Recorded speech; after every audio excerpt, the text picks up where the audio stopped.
Welcome back to Michelle's Podcast News, the daily news update on what's happening around the podcasting community of companies, technologies, and partnerships. I'm your host, Michelle Tandler. Today, we've got some fascinating insights into the power of podcasts and their growing influence on public opinion. A new survey from Voxtopica, a Washington-based branded podcast agency, reveals some compelling data about how podcasts are not only selling products, but also changing minds. According to the survey, podcasts are trusted sources of information for many Americans, and this trust has significant implications.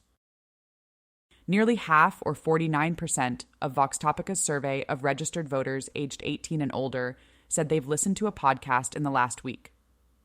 This is a notable increase compared to 37% of the general public. The survey also shows that registered voters are heavy podcast consumers, with many listening to at least one podcast episode every weekday on average. A third of the respondents reported they listened to 5 or more episodes a week. Comedy podcasts lead the way, with news shows coming in a close second. But the real opportunity lies in how podcasting is perceived.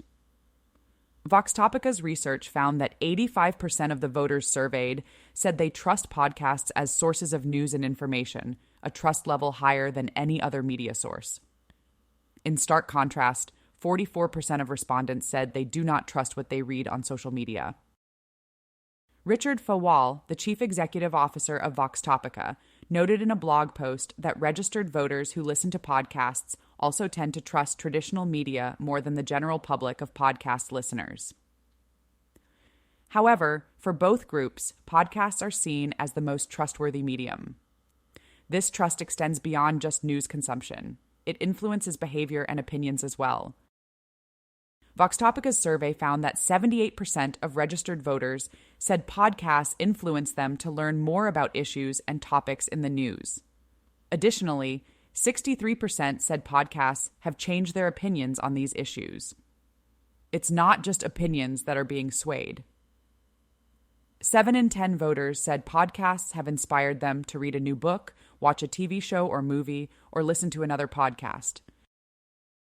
Among the most engaged listeners, those who listened to 3 or more podcast shows in the last week, 40% have donated to a political cause or organization, and 23% have donated to a political campaign based on what they heard on a podcast. Fawal emphasized that public affairs communicators who aren't integrating podcasting into their toolbox are missing an incredible opportunity to reach and influence registered voters. While the focus of many politically engaged listeners is on being entertained, with 39% citing this as their top reason for listening to podcasts, being informed comes in as a close second. 1/3 of respondents said being informed about issues is their primary focus. Interestingly, most listeners prefer nonpartisan content. 6 in 10 voters said they like or love podcasts that focus on politics from neither side of the political spectrum. Moreover, 58% prefer episodes that cover issues from both the right and left, compared to 20% who prefer shows that focus on just one side.